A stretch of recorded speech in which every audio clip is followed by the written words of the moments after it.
Hello, and welcome to The Wash, your trusted resource for the latest and greatest in public health and hygiene. On today's episode, we invite Chief Technology Officer Paul Barnhill and VP of Sales and Marketing Will Eaton to talk to us about CleanTech footwear enhancements and how they help with footwear sanitation at food processing facilities in our 12 Seconds to Clean campaign. Paul and Will, thank you so much for joining me today. Thank you. Thanks for having me. So this month at Meritech, we're kicking off our whole 12 Seconds to Clean campaign. Will, do you want to add a little bit of color about what this is? Yeah, absolutely. So we always talk about our 12 seconds for achieving the perfect hand wash. But right now, Paul and I are excited to talk about achieving two critical hygiene objectives in 12 seconds. So this is not only with our automated hand hygiene equipment, this is with our sanitizing pans being used with our systems. So while you're receiving the perfect hand wash in 12 seconds, you're also sanitizing the bottom of your footwear, which is sometimes overlooked going into facilities. So we do carry a lot of pathogens on the bottom of our feet. So while you're cleaning your hands, we're able to offer you a solution where you're achieving the perfect hand wash and sanitizing your footwear at the exact same time. It's super exciting. It achieves two primary objectives for anybody who's concerned about hygiene within their facilities. That's awesome, Will. So how exactly do we achieve the 12 seconds to clean? Well, great question. We do that by providing the perfect hand wash within our CleanTech systems, and then by adding an enhancement to that system, either our wetted boot dip or our sole clean.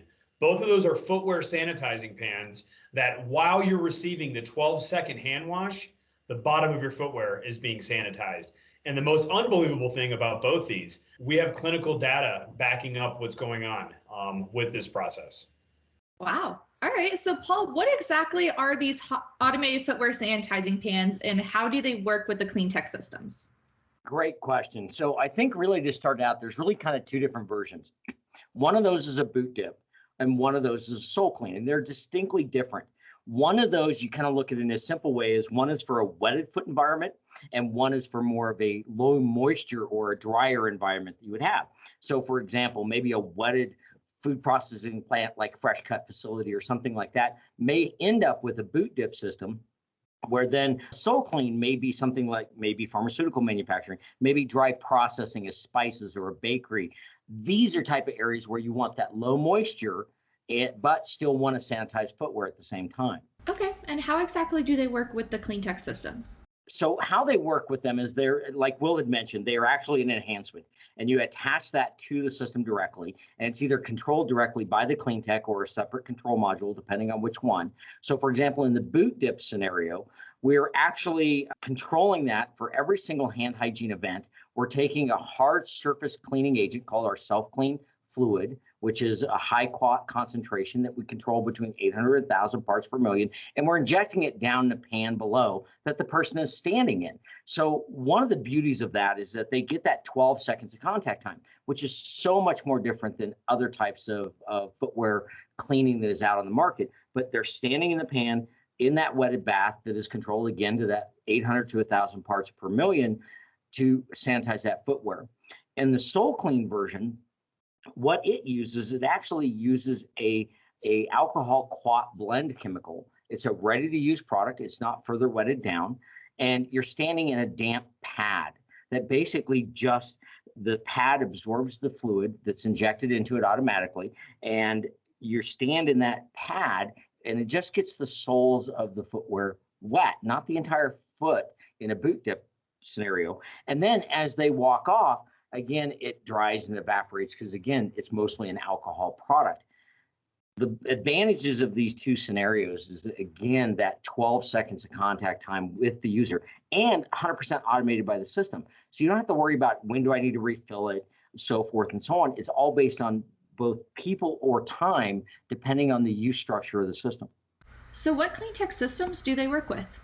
Well, they work with our CleanTech 2000S or CleanTech 4000S. So a 2000S is a single bayed system, handles one user at a time, where the CleanTech 4000S actually handles up to 15 people per minute and is a single system, but 3 independently operating hand hygiene bays with 3 independent, obviously, footwear sanitizing options, either be it boot dip or sole clean. And then again, on the 2000S, either a single of the boot dip or the sole clean, depending on, again, what you need for your facility. Okay, and our boot dip pan is adjustable for different depths, right? It is adjustable. And so we do that in a little different way. Again, the debris well basically in the back, and then there's a dam that holds it that allows a certain amount of water to stay in the pan all the time. To adjust that depth, we actually change out the mat to different heights so that you can get various heights of water depth. So some of your plants, maybe red meat processing, want a deeper bath, or then you may have others that are doing something that is maybe in produce that they don't need that deep a bath. They just need to be able to get that full sole and tread depth wet. And our enhancements work with all different types of footwear, correct? Absolutely correct. So you have, again, 2 different scenarios. You have a wetted, which is in the boot dip, and you have the low moisture, which is in the sole clean. The boot tip is normally what they call a boot, but taller rubber soled or even rubber boots work well in those areas.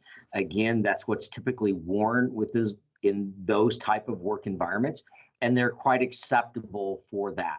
And the sole clean actually works with any types of footwear. What we're focused on is that soil, the sole of that footwear. We're not looking at soils, things like that, but we're looking at that sole to sanitize that directly with that alcohol quat combination chemical. So it does work with all types of footwear. And again, one of the Meritech hygiene experts can definitely look at what you currently have, figure out what the best sanitation method is, and again, recommend to you the right method for what you do in your plant and operations today. Thanks, Paul. So, Will, why exactly is footwear sanitation so important in the food processing industry? That's a great question, Abigail. I believe footwear is one of those things that is overlooked where hand washing isn't. So when we're trying to provide consultation for hygiene in food processing facilities, one of the questions we always ask is, do your employees wash their hands perfectly every single time? And we do know CleanTech does remove the variability of human behavior. But one of the questions we always need to ask as well, this is the second side, is what is the contact time with your current footwear sanitation equipment that you're using? Because that's one of the things that's overlooked. When we walk into facilities and we see door foamers or we see manual pans that have to be filled constantly, what's the contact time? Sometimes it's 1 foot in, it's 1 foot out. Maybe a second, maybe half a second. Where with our pans being used in conjunction with the hand washing equipment, you're getting 12 seconds of contact time. So ensuring that the footwear is properly sanitized instead of briefly coming in contact with dry quad pellets, a door foamer, some of the other things that are used in facilities, we can guarantee 12-second contact time within our pans that Paul just described, while you're receiving the perfect hand wash every single time. And that to me truly is what 12 seconds to clean means and stands for. I think that the big thing is looking at this when it comes to safety. You really want people to really focus on what they're doing at that point in time. For example, walking through a door foamer area where it may have been just sprayed can be a little bit of a slip, trip, fall hazard. They Totally. tend to be a little bit slicker in those areas, depending also what's on that floor. There's a lot of traffic through there. By concentrating in that pan and having something around them that they can grab onto when they get to stand in that pan helps them achieve that goal. They have basically something to stabilize them, and that's the CleanTech system to be able to do that. So looking at the safety side of our systems versus what's currently out there, when you look at a door foamers can provide a wet area, which people are walking around a facility and may not be aware of their surroundings, which could cause a slip, trip, and fall scenario. When using our system and not only receiving the 12 seconds of contact time, you're engaged in a hygiene event. You are focused on a hygiene event. You're focused on cleaning your hands and sanitizing your footwear. You're not focused on walking or doing another task within a facility, which could be a distraction, which could cause a safety issue. Good point, Will. And I know some facilities even have like the old bucket and brush scenario going on. That's pretty dangerous too, right, Paul? It's a real challenge when you're dealing with the alternates of footwear sanitation, especially when it comes to a bucket and a brush. You're asking somebody to kind of stand there on one leg, be able to use a brush that foot off, then flip to the other foot, do that. Well, they just put their foot down in that area they were standing before. So there's a cross-contamination potential event that happened. There's the safety risk of them, transitioning from one foot to another, standing on one leg. If you have a little bit of an aged workforce, this is a high risk activity for them to be able to do. They don't feel very stable doing this. So that can create some challenges. And then you have just the entire sanitation aspect of the bucket and the brush. The guy before you, was using that before, and he put it back in the sanitation bucket. And then when was the last time that sanitation fluid was changed? Is it still killing at the same ratio? Is it being overloaded by pathogens? Was there heavy soiling debris that bacteria could have been still in that soil and debris that's still deposited back to another footwear? It just doesn't lend itself to total quality when you're looking at it. It especially doesn't lend to food safety and best practices. And it's really counterculture to what we at Meritech try to create, and that's a culture of hygiene.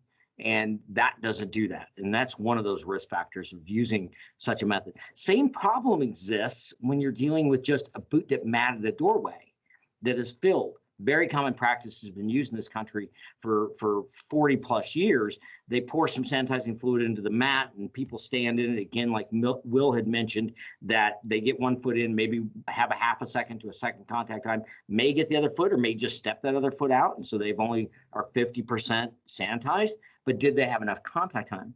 But again, it gets over challenged in time, overload with pathogens. Is it changed out often? And what happens when you have a buildup of soils and debris? One of the unique things that we've done about our boot dip system is we actually designed into it what is basically called a debris well. And it's actually in the back of the pan. So not only are we injecting fluid with every single wash, we're injecting a very small amount of the sanitizer mixed with about 200 mils of water, and we're constantly flushing that pan, keeping it clear. We also have basically a debris well on the back that debris kind of naturally floats and settles into this area. Very similar process is what you would see in how a septic system works.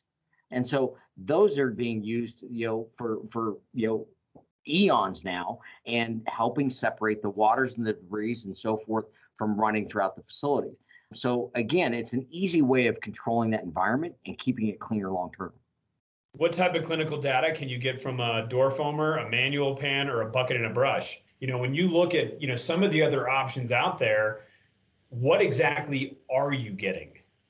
Because remember, like we've discussed on this podcast, contact time is super important with the effectiveness of footwear sanitation. If you don't have adequate contact time, what is the effect you're trying to achieve? What is the effectiveness of that piece of equipment or that tool you're using?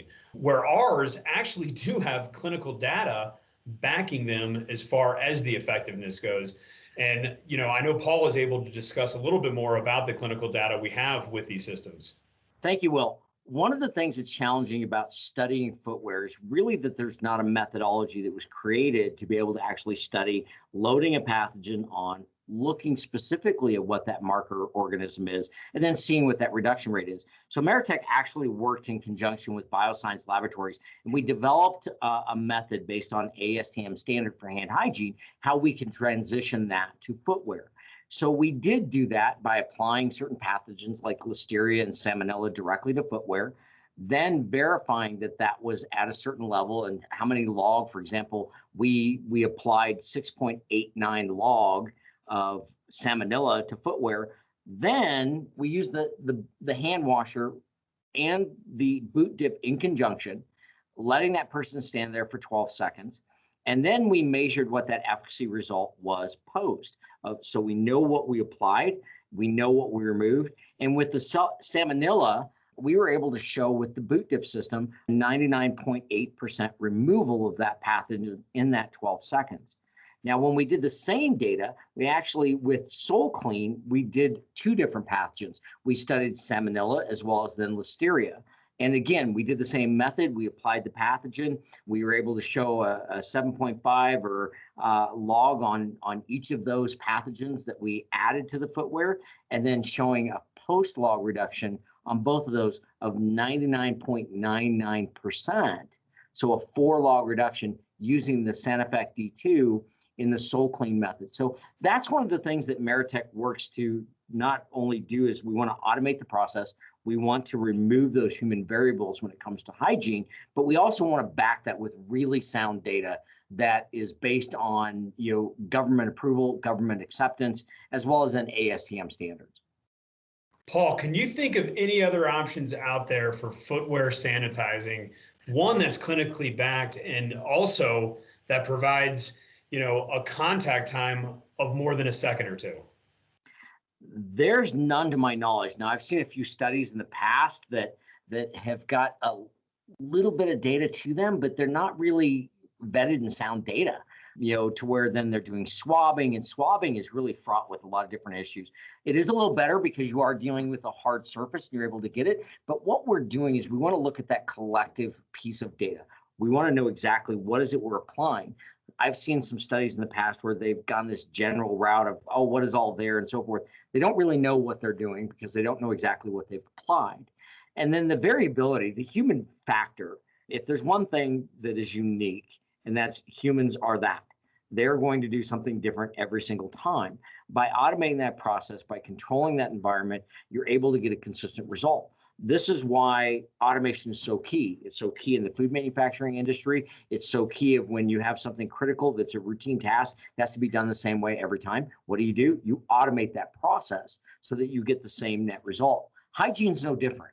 And so you have to look at that same way. You take that variable, which is the human being, you turn that into an automated process to be able to create a safer work environment and create a food safety culture. So Paul, I've been in some food processing facilities and I've seen dry quat pellets being used for footwear sanitation. What are your thoughts around the effectiveness, and is there concerns around food safety with using dry quat pellets? Great question. And this one I'm asked a lot. And in fact, I've actually consulted with a couple customers of ours, helping them understand exactly the challenges. Quat powder can be effective if used properly, but one of the things that quat powder really needs to be effective is moisture. A lot of the plants that use these are in drier environments, so it's not as effective. That's the number one challenge. The other challenge with quat powder is it becomes messy in time, and it moves throughout the facility quite a bit. If your facility is vertical, meaning you have walkways or anything that goes above manufacturing plants or operations, quat powder is the last thing that you want to ever introduce into your facility, because this quat powder migrates everywhere throughout your facility and attracts into areas you really don't want. And the last thing you want to do is to track this powder potentially in an area that could cross-contaminate a food product. And that would be very, very difficult to detect. The hazards of that are immense, and it's a real challenge.